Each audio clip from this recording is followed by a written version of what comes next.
हो बुढ़े,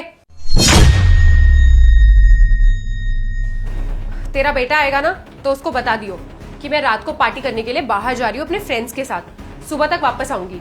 और हाँ, उसको ये भी बोल दियो कि बार बार मुझे फोन कर करके डिस्टर्ब ना करे। एक मिनट बहू, तुम इतनी रात को और ये छोटे छोटे कपड़े पहनकर जा कहाँ रही हो?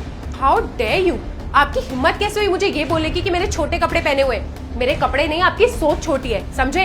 और आपको मैंने इतना बता दिया ना कि मैं रात के लिए बाहर जा रही हूँ, उतना ही काफी है। खुद को ज्यादा बने ना आप। बेटा, ये तो किस तरीके से बात कर रही है? मैं तेरे पिता का समान हूँ और तेरे भले के लिए कह रहा हूँ। तू इतने छोटे कपड़े पहनकर इतनी रात को जा कहाँ रही है? तू मेरा ससुर है, मेरा बाप नहीं है। और मैंने आज तक ना अपने पापा को भी नहीं बताया होगा कि मैं कहाँ जा रही हूँ और कहाँ नहीं। उन्होंने मुझे आज तक किसी चीज के लिए नहीं रोका टोका। तो तू ज्यादा बन मत खुद को। बेटा, शहर में ना इतने छोटे कपड़े पहनकर बाहर जाना ना सुरक्षित नहीं है, और मैं तेरे भले के लिए कह रहा हूँ। तू मेरी बात मानती क्यों नहीं है? ओ हेलो, मुझे मत सिखाओ कि मुझे क्या पहनना है और क्या नहीं। ये मेरी लाइफ है और इसको मैं अपने तरीके से जीऊंगी, समझे? ना कि तेरे तरीके से। बेटा, अगर तूने पार्टी करनी है तो तू अपने दोस्तों को घर पे बुला लेना। तो मैंने तुम्हें कभी रोका है क्या? अरे तू होता भी कौन है मुझे मना करने वाला?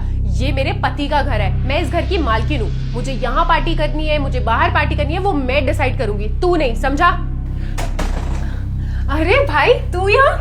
हाँ दीदी, दरअसल वो क्या है ना, मैं यहीं से जा रहा था। मैंने सोचा अब इतनी रात को घर जाऊंगा तो आपके पास रुक जाता हूँ, इसलिए यहाँ पे आ गया। अंकल जी नमस्ते। ठीक है, लो एक और आगा निकट्ठू। हमारे यहाँ ना एक कहावत है, ससुर के घर जमाई कुत्ता और बहन के घर भाई कुत्ता। कितनी बार तेरे को मना किया है कि मत यहाँ आया कर, फिर मुंह उठा के चलाता है यहाँ पे। क्या यहाँ पे हमने धर्मशाला खोल रखी है क्या कि तुम्हारा पेट भरने के लिए हम यहाँ बैठे हुए हैं? तू आता क्यों है हमारे घर में? अबे ओ बुढ़े, तेरी हिम्मत कैसे हुई मेरे भाई से ऐसे बात करने की? और एक बात बता, तू यहाँ इतने सालों से बैठ के मुफ्त की रोटियां तोड़ रहा है, तब तो मैंने कुछ नहीं कहा। अब मेरा भाई यहाँ पे एक दिन के लेके आ गया, तुझे दिक्कत होने लग गई? अच्छा, अगर वो यहाँ आ गया तो क्या मुसीबत है? और जो तुम करती हो वो तुम्हें नहीं पता लगता कि तुम क्या कर रही हो उस घर में बैठ के? एक सेकंड, ये घर ना मेरे पति की कमाई से चलता है, तो जो मैं चाहूंगी ना यहाँ पे वही होगा। तू अपनी एडवाइस अपने पास रख। जो मैं कह रहा हूँ ना वो मैं बिल्कुल ठीक कह रहा हूँ। तेरा ये भाई ना इसी लायक है? इसके माँ बाप ने भी इसको कुछ नहीं सिखाया होगा। जब मुंह उठाता है, जब दिल करता है मुंह उठाता है, यहाँ भाग आता है। पता नहीं यहाँ क्या देख लिया इन लोगों ने। ओ बुड्ढे, तेरा ना बहुत ज्यादा हो रहा है। तेरी हिम्मत कैसे हुई मेरे माँ बाप पे जाने की? और तूने मेरे भाई को कुत्ता बोला? अरे नहीं दीदी, ये क्या कर रहे हो आप लोग?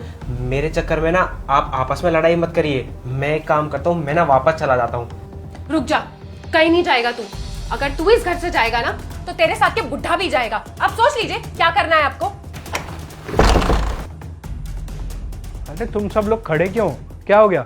देखो ना भरत, तुम्हारे पापा मेरे भाई को उल्टा सीधा बोल रहे हैं। इवन इन्होंने तो मेरे भाई को कुत्ता तक बोल दिया। अब तुम ही बताओ। अरे सही तो बोल रहे हैं, जैसे लोग हो गए उनको वैसे ही तो ट्रीट करेंगे ना। तो वैसे भी हर 2 दिन में मुंह उठा के आ जाते हैं। तेरे को शर्म नहीं आती क्या? अरे तुम ऐसी बातें कैसे कर सकते हो? मुझे तो लगा था तुम एक पढ़े लिखे एजुकेटेड लड़के हो। मुझे तुमसे ये उम्मीद नहीं थी। सही कह रही हो। अगर तुम्हारे भाई को मुझे भाई समझना चाहिए तो मेरे पापा को भी तो तुम्हें अपना पापा ही समझना चाहिए ना। अरे तो तुम्हारे पापा को मैं पापा ही तो समझती हूँ। पूरा दिन उनकी सेवा करती हूँ, इस घर का ख्याल रखती हूँ, और क्या करूँ? अभी मैंने सुन लिया था कि कैसे तुम इनके साथ बदतमीजी कर रही थी और क्या बोल रही थी, बुढ़ा, खड़ूस, यही सब बोल रही थी ना तुम। अरे शर्म आनी चाहिए तुम्हें कि अपने बड़ों से कैसे बात करते हैं। नहीं भरत, ऐसा कुछ भी नहीं है। तुम्हें ना जरूर कोई गलत फहमी हो रही है।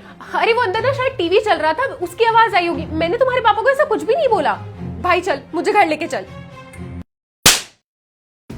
कहीं जाने की जरूरत नहीं है तेरे को, समझी? ये तेरा घर है, यही रह। शुक्र मनाओ दीदी, मैंने सिर्फ आपके ऊपर हाथ ही उठाया, क्योंकि जिस तरह की आपकी हरकत है ना, आपको ये लोग इस घर में रखना भी नहीं चाहते, समझी? अरे मम्मी पापा ने आपको जो संस्कार सिखाए थे वो शादी के बाद आप सारे भूल गए हो। आपको ये नहीं पता कौन बड़ा है कौन नहीं, किससे कैसे बात करनी है। आप अपने ससुर से तू तड़ांग करके बात कर रहे हो। शर्म आनी चाहिए। आपने तो हमारी नाक कटवा दी। मुझे ना शर्म आती है आपको अपनी दीदी बोलने में। पापा जी सॉरी, प्लीज मुझे माफ कर दीजिए। मुझसे ना बहुत बड़ी गलती हो गई, पर मैं आपसे प्रॉमिस करती हूँ आगे से ऐसा कुछ भी नहीं होगा। मैं बिल्कुल आपकी रिस्पेक्ट अपने पेरेंट्स की तरह करूंगी, सच में। कोई बात नहीं बेटा, गलतियां तो अक्सर बच्चों से होती है और माँ बाप का फर्ज है कि बच्चों को माफ कर देना। भरत, इसे माफ कर दे बेटा। हाँ जीजा जी, अंकल बिल्कुल सही कह रहे हैं। आप एक काम करिए, मेरी बहन को एक मौका दीजिए। चलो अंदर तुम।